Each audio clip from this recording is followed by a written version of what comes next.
My hands were still shaking after holding my baby for the first time when my mother-in-law ripped him out of my arms, saying, "You're too weak to be a real mother. He deserves better." She slammed the nursery door and told my husband, "Either she goes or I do." He didn't even look at me when he said, "She was a mistake anyway." I spent the night outside their house crying. The next morning, I walked into the courthouse, and I had always been a quiet person. The kind of woman who didn't argue, who kept the peace, who made excuses for people, even when they hurt me. I thought that made me strong. But looking back, I think that made me easy to destroy. When I met Kyle, I was 27. I was managing a small bookstore in Tacoma, Washington. He came in one afternoon looking for a birthday gift for his niece. He was charming, polite, and he made me laugh. We started dating a few weeks later. He seemed steady. He had a good job, never raised his voice, and always paid for dinner. I didn't realize that silence isn't the same as kindness. Some people just wait until it's too late for you to leave. We got married after 2 years. I hadn't met his mom until we were already engaged. Janice didn't come to our wedding planning meetings. She said she didn't believe in wasting time on parties. At our wedding, she wore black. No one said anything, but I noticed. She made a toast about raising sons who settle for less because they're too soft-hearted. Everyone laughed awkwardly. Kyle didn't say a word. We moved into a rental, and things were okay for a while. We tried for a baby, had a miscarriage, then tried again. When I finally got pregnant again, I was scared every single day. Kyle wasn't very involved. He'd go to appointments if I asked, but he never read the baby books or rubbed my back or talked to my belly. I told myself it was just how some men were.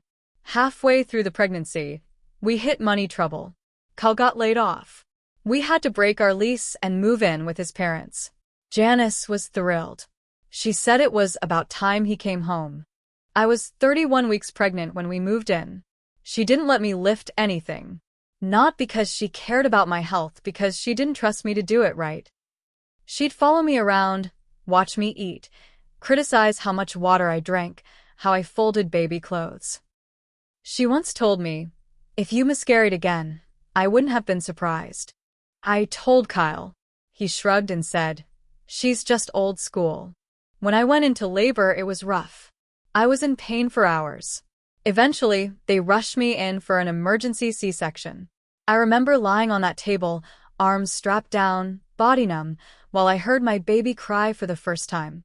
I cried too. It was the best sound I'd ever heard. They brought him over to me. I was shaking all over. From the drugs, the pain, the relief, the joy. The nurse placed him in my arms, and I felt like the world stopped spinning. Nothing else mattered. Not the cut across my belly, not the machines beeping, not the aching in my bones. I had him. He was here. Kyle didn't even touch him. He stood back with Janice, who looked at him like she'd just won a prize. Back home, I tried to adjust. I was healing from surgery, barely sleeping, and trying to breastfeed with cracked, bleeding nipples. Janice offered to help, but her help always came with judgment. "Why is he crying so much? He's cold. Don't you know how to dress a baby? You're holding him wrong. You're too soft. He's going to grow up weak." The day it all broke was 4 days after we got back. I was nursing in the rocking chair. She walked in without knocking. I didn't even see her coming until she was at my side, reaching down. She pulled him out of my arms and said, "You're too weak to be a real mother. He deserves better." Then she walked out and slammed the door. I could barely get up. My stomach felt like it was tearing inside. I limped out, crying, and found Kyle in the kitchen. "She just took him," I said. "I want him back. Tell her to give me back my baby." He took a sip of beer, eyes on his phone, and said, "She thinks you're not ready." Honestly, she's probably right. I started crying. Not small tears. Sobbing. Then he said, "You were a mistake anyway." I left with my hospital bag and a hoodie. No wallet, no phone charger, no car keys. Just walked out into the cold night. I sat on the porch for hours. Crying. Bleeding a little. still leaking milk. I could hear them inside laughing at something on TV. I could hear my baby cry. I thought I might die out there. But I didn't. At sunrise, I stood up, walked 6 blocks to a gas station, and asked the clerk to call me a cab. At 8:05 a.m., I walked into the Pierce County Courthouse. I told the woman at the desk I needed to file an emergency custody order. I hadn't eaten. I hadn't slept. But I was finally awake. The courthouse clerk looked at me like I was about to fall over. I probably was. My face was swollen from crying, my clothes were wrinkled from sleeping outside, and my arms still had marks from the IVs. I didn't even have my ID, just my hospital bracelet and the discharge papers they'd stapled to my file folder. I just had a baby, I said. 4 days ago. They won't give him back. I need help. She walked me through filing an emergency ex parte custody order. I had to sign papers saying I believed my child was in danger if left in that house. I was scared to write it down, but I did. I wrote about Janice taking him out of my arms, about Kyle standing by and letting it happen, about being forced out of the house with nowhere to go. The clerk helped me find a legal aid lawyer. She gave me a number for a domestic violence shelter, even though I told her Kyle never hit me. It's still abuse, she said. Isolation, control, intimidation, it all counts. They got me into a shelter for mothers with newborns. They let me shower. They gave me formula and a phone charger.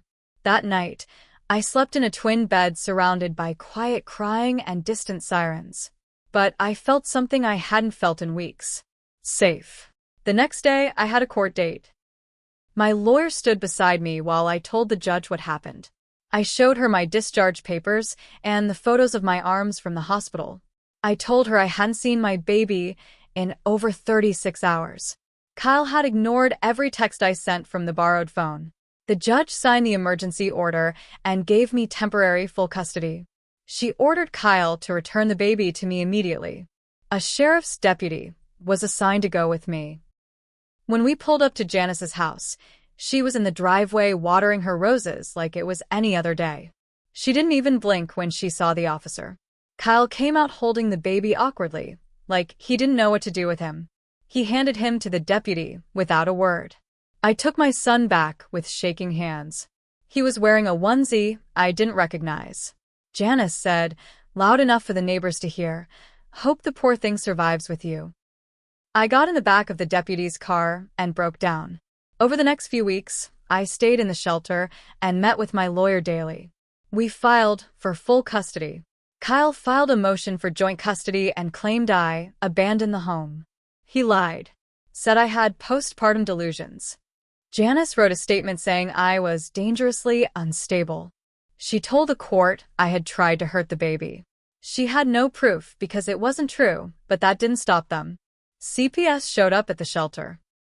They inspected everything, interviewed the staff, the other mothers, even my nurse from the hospital. I passed every evaluation. Janice and Kyle were furious. They started showing up outside the shelter, just sitting in the car across the street. I saw Kyle once at a grocery store. He tried to follow me down the baby food aisle. I filed a restraining order. It was granted, but that didn't stop the calls, the texts, the anonymous complaints to CPS that always just happened to come after every court date. The stress nearly broke me. My hair started falling out. I lost weight I couldn't afford to lose. I didn't sleep more than 2 hours at a time. But every time I looked at my son, I remembered why I left. Every time I fed him, held him, watched him sleep on my chest, I knew I had done the right thing. 3 weeks after the emergency order, my lawyer called me. "We just received discovery," she said. "There's something you need to see." She emailed me copies of Janice's sworn statement to the court. It was longer than I expected, 7 pages of lies. She wrote that I'd been emotionally unstable throughout the pregnancy, that I'd rejected help from the family, and that I disappeared for long stretches while staying with them. She even claimed that I left the baby alone in his crib for hours and once screamed that I wish he'd never been born. None of that ever happened. But then I saw something else. A section that stopped me cold. Janice claimed that I wasn't the biological mother. She wrote, "We have reason to believe the baby was adopted illegally during a breakdown in her mental state. She has no biological connection to him. We request a DNA test and emergency transfer of guardianship." My hands went numb. My chest started pounding. This wasn't just harassment anymore. This was war. I called my lawyer. She was already drafting a response. "It's a smear tactic," she said. "But they've filed it formally. The judge might order the DNA test to shut it down." She did. I was furious, humiliated, but I agreed to it. Swabbed my cheek, brought my baby in for his. It took 2 weeks to come back. I tried to breathe. I tried to stay calm. But Kyle's lawyer filed an emergency petition during that waiting period, citing concerns over paternity and custody stability. He asked the court to give Janice temporary guardianship until paternity was resolved. She wanted to take my son again. This time, I was ready. My lawyer presented evidence, hospital records, pregnancy photos, signed witness affidavits from nurses who were in the OR during my C-section. The judge reviewed the request and denied it on the spot. Then the DNA results came in. 99.99% match. I was his mother. Biologically. Legally. Entirely. The judge was furious. She called the petition a gross abuse of a court's time. She sanctioned Janice personally, fined her $2,500 and added a permanent notation to the case file calling her testimony not credible. But even with that, the custody battle dragged on. Kyle changed lawyers, then changed them again. He filed motions demanding visitation, then skipped the supervised visits the court offered him. One day he showed up to one of the scheduled visits, alone, no baby seat in his car. He told the social worker he didn't have one because he didn't plan to take the baby anywhere. When she explained that was against policy, he cursed her out and stormed out. That went into the record too. And then, a twist I never saw coming. One of the shelter staff, who'd become like a friend to me, came into the nursery room one morning with a strange look on her face. "You need to see this," she said, handing me her phone. It was a Facebook post. Public. From Janice's account. It said, "There are women out there who don't deserve to be mothers. My son is trying to protect his child from one right now. Pray for us." I scrolled down. The comments were full of her friends asking if the baby had been taken from a druggie, or if the mother was one of those crazy postpartum types. One even said, "Good for Kyle, glad he's stepping up as a single dad." Kyle had told everyone I abandoned my child. He was trying to build a story. Turn friends, family, and even the court of public opinion against me. That was the day I decided I wasn't just going to defend myself anymore. I was going to destroy the lies completely and take back every piece of myself they'd tried to steal. I didn't tell anyone what I was planning. Not my lawyer, not the women at the shelter, not even my sister, who had just started talking to me again after seeing the hell I was going through. I needed every move to be clean, legal, and final. The first thing I did was start documenting everything, again. Not just court filings or messages. I went back and printed screenshots of every comment on Janice's Facebook posts. I gathered texts, voicemails, even a video from the social worker who'd been screamed at by Kyle. I submitted a formal complaint to the family court about harassment. I included the post about me being a druggie and abandoning my child. Then I requested a psychological evaluation for Kyle. I told the court I had no problem with transparency. I offered to take one myself. They agreed. Mine came back clean. No issues. Kyle skipped his appointment. The judge gave him one more chance. He skipped that too. That gave me leverage. Enough that my lawyer pushed for a custody ruling. Permanent. Full. No shared rights. But I wasn't finished. While the judge reviewed the case, I contacted an old coworker of Kyle's. We'd been friendly. I asked if she knew anything about his work history. Turned out, Kyle hadn't been laid off the year I got pregnant. He'd been fired. For sexual harassment. There was no lawsuit, but there was a paper trail. HR notes, written warnings, a final write-up. It took some doing, but my lawyer subpoenaed the records.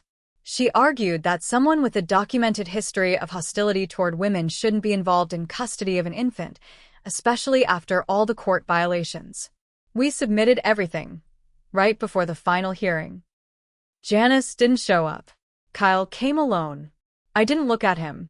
I just held my baby, now 3 months old, asleep in my lap in a navy blue onesie with tiny white bears. When the judge read her ruling, I felt time stop. Full custody to me. No visitation rights for Kyle. No appeals for 12 months. He was ordered to attend therapy, parenting classes, and submit a clean psych eval before he could even request visitation in the future. And Janice? The judge issued a permanent restraining order. She wasn't allowed to come within 500 feet of me or my son. Ever. Kyle didn't even look surprised. He just stood up, buttoned his jacket, and walked out like it was a business meeting. That night, I wrote my own Facebook post. To everyone who believed Janice's lies or Kyle's silence, I never left my child. I was forced out and fought like hell to get him back. The courts believed me. The truth always wins. We're safe now. We're free. I didn't name names. I didn't have to. People messaged me. Some apologized. Some stayed silent. But the damage to their reputations was done. Quietly, steadily, it spread. Kyle couldn't find steady work after that. Janice had to take down her social media when people started asking questions she couldn't answer. I moved into a one-bedroom apartment a few miles away.